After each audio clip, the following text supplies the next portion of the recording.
We're approaching the main staircase. This is one of the 36 entrances to Paraisopolis.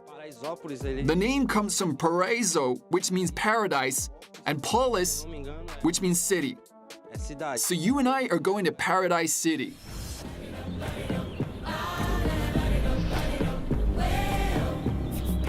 Actually, they love to deify favelas in Brazil. In Rio de Janeiro, for example, there's a slum neighborhood called City of God, which became world famous after a movie of the same name came out. Paraisopolis became world famous after this shot by photographer Tuca Vieira, which won a lot of prizes. Guys, this is not edited. On the right, there's a high-rise with palm trees, swimming pools on every balcony, and apartments for millions of dollars. And on the left, there are the favelas for poor people. All the contrasts of Brazil in one photo, and this photo is 20 years old. But even now, not much has changed. There are just more high-rises with swimming pools on the border of slums, and the favelas themselves have just become more packed. These are the luxury condos and golf courses, and Paraisopolis is right across the street. From above, it looks like a huge stain of slums among the expensive high-rises. Now we're gonna turn left, and you can't shoot there. You see that street? Just straight ahead and to the right. We're gonna turn around,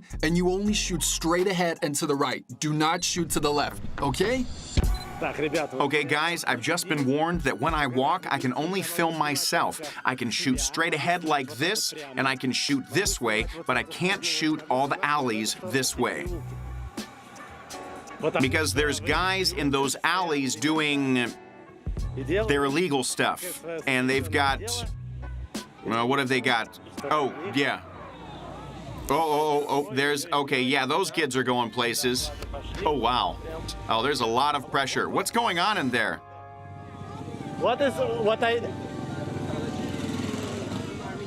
Let's keep going, he'll tell you. Don't shoot here, keep going. Okay, but why can't I film there? I don't understand. He's asking why you can't film here. Because there are drug dealers in that area.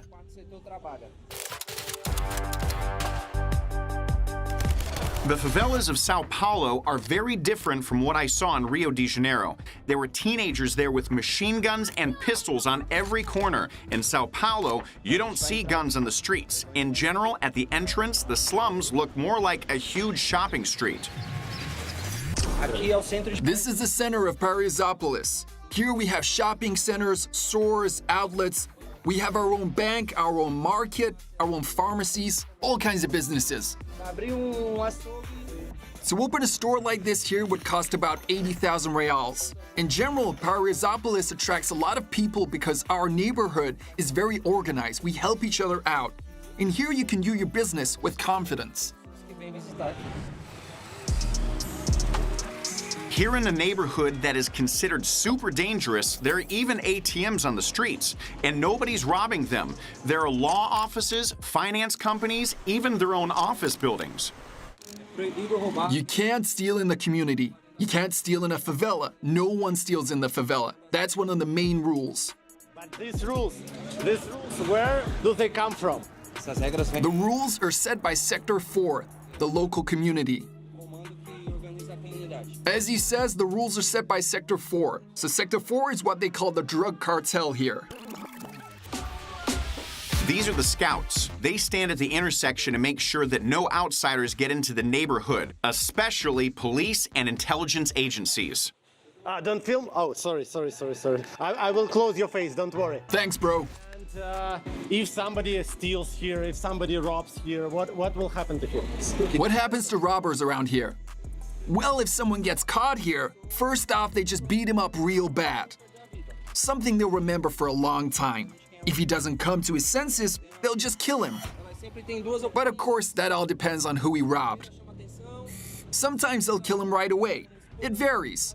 But in general, you're usually given a choice. First time you screw up, you just get pummeled.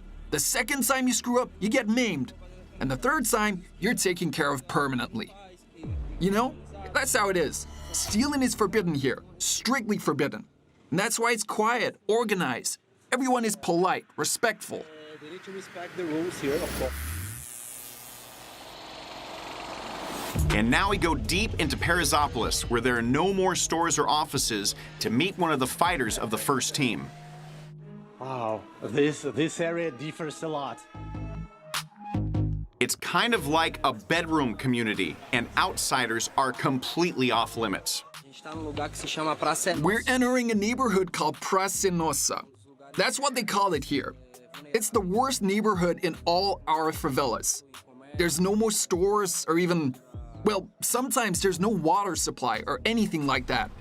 Our favelas, like it or not, are zoned. All the rich part is concentrated over there, downtown. There's less business, people have less money, and they live in a more isolated fashion. Não tienes. A proteção somos nós mesmos. We provide all the security here. There's team fighters. They live here. But nobody pays them for protection. We just have our own protection. We're united. Nós somos unidos. Yeah, but this team that's protecting you, they've got guns and everything? Yeah. Yeah. Pero no. Yeah, but they don't need to show that. They don't need to show their guns.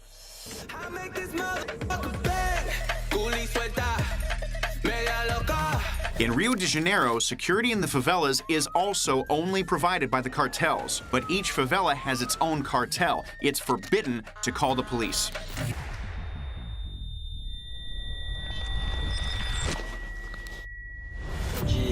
The police can't come in here at all. If you steal here, we'll punish you. If you rape someone, we'll punish you even worse. We have our own laws, and we don't need no cowardly cops around here. But what happens if somebody calls police? That man is done for. They'll kick him the hell out of the favela, or they'll get him killed. It depends on the consequences. For example, if the police come here and kill one of ours, there's no coming back from that. What happens, for example, if a girl loves a police boy? Like they have an affair. A girl from favela and the boy is police. Well, she just have to leave the favela. I mean, otherwise, how are they gonna meet here? She could show him our secrets that shouldn't be known to outsiders. Or it would be easier for the police to infiltrate us.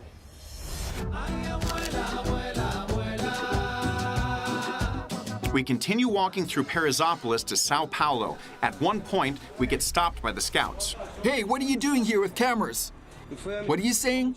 Who said you could come in here with cameras? Who's that guy with you filming around here? I have permission, it's okay. I don't know anything about your permission.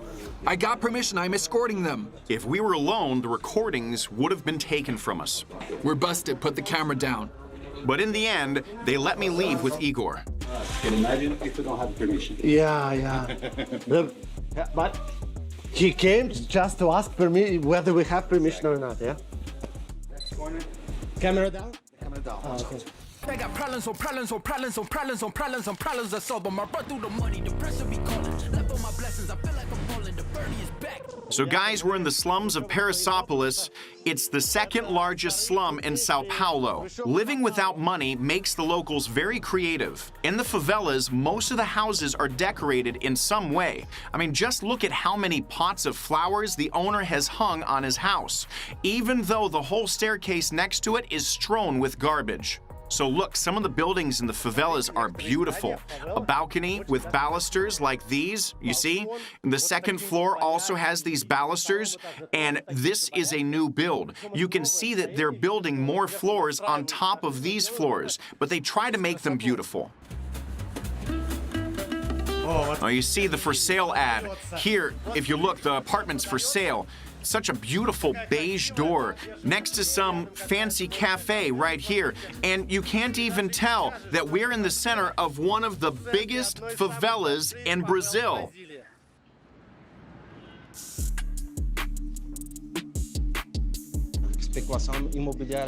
So lately, when in the neighborhoods they started to build residential complexes, the prices of the slums shot up. Some apartments here rent now for 400 reals a month, some rent for 800, and some for 1,000 reals. Favelas grow like this. First, the first floor is built. And when a family has children, they add a second floor, and then their children add a third floor, and so on and so forth. The houses sometimes grow up to 7 floors. When a family moves somewhere, sometimes on the site of an already built favela, well, the old houses are demolished and replaced by other houses. And the bricks that are used for building favelas are very light. So listen to this. They're hollow inside, so they're very, very light. They're easy to tear down, so it's easy to build new houses in their place. Hi.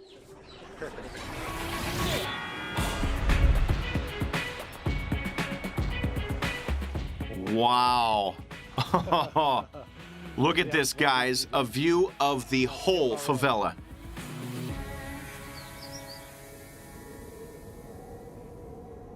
Why aren't the police protecting you? The police kill. If the police are in a favela, that means danger. People don't trust them. They don't bring security. They don't protect. But why not? I don't understand. The police are supposed to protect. But the Brazilian police don't protect. Why not? Prejudice. They have a lot of prejudices, racism, ideology, gender prejudices. All this affects their attitude towards us, and they end up only bringing a threat to our favela. They don't protect us. So how do you become such a protector?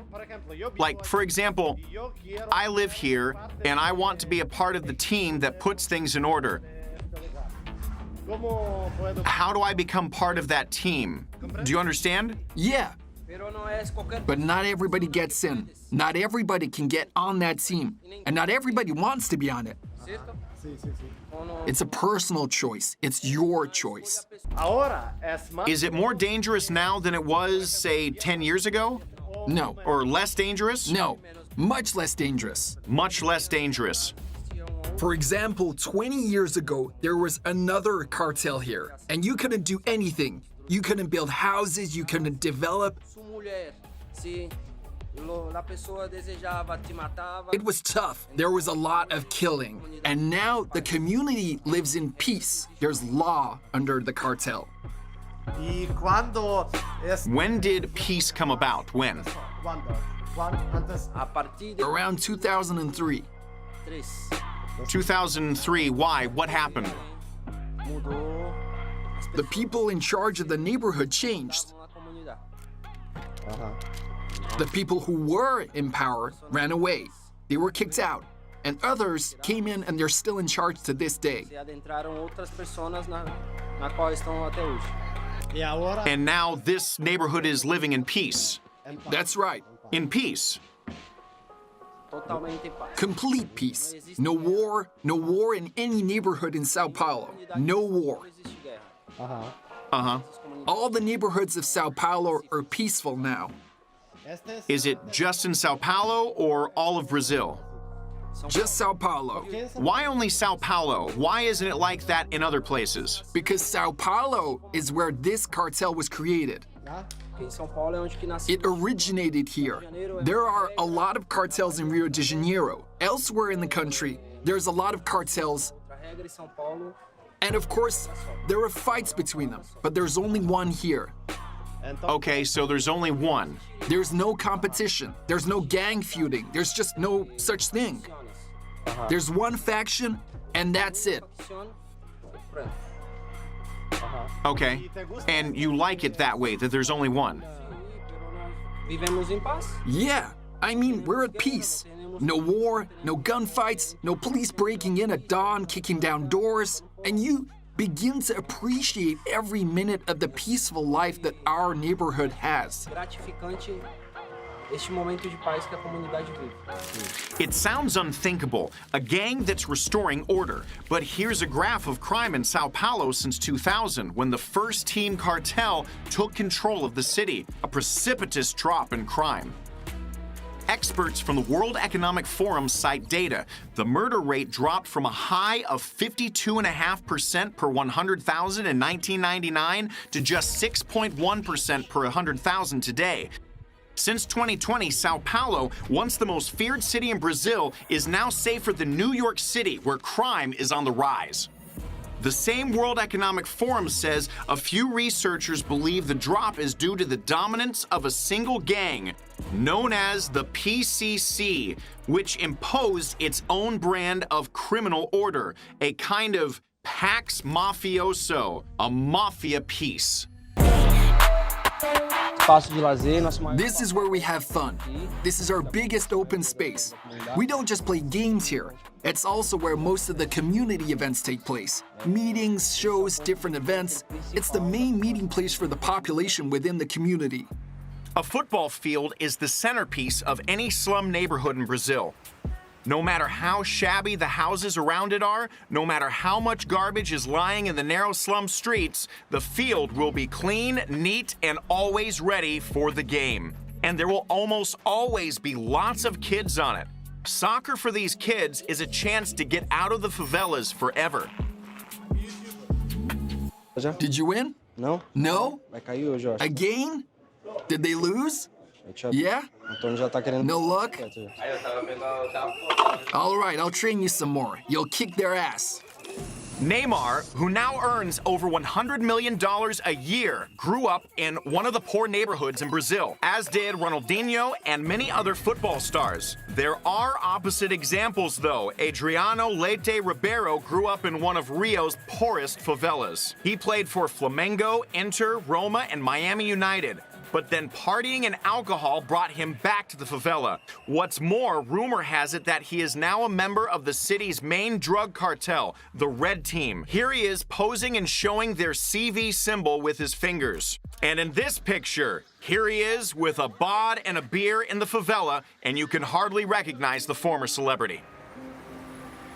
No matter how much the favela residents talk about how safe it is, and no matter how much the cartel members describe themselves as Robin Hoods, almost everyone here wants their children to leave as soon as possible.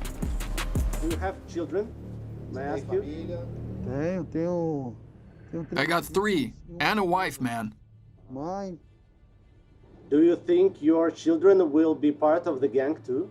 Não. No, I'd like a different future for them. I'd do anything for that. I want them to have a different future. I want their future to be different to mine. They don't have other option if there is always a gang. They will, to work, to study, to become a decent member of society. They'll have opportunities I've never had in my life. Do you have family? Tem. I do. What do you think your children will be soldados too? No, my kids live in another state far away from here, and I hope they don't repeat my life.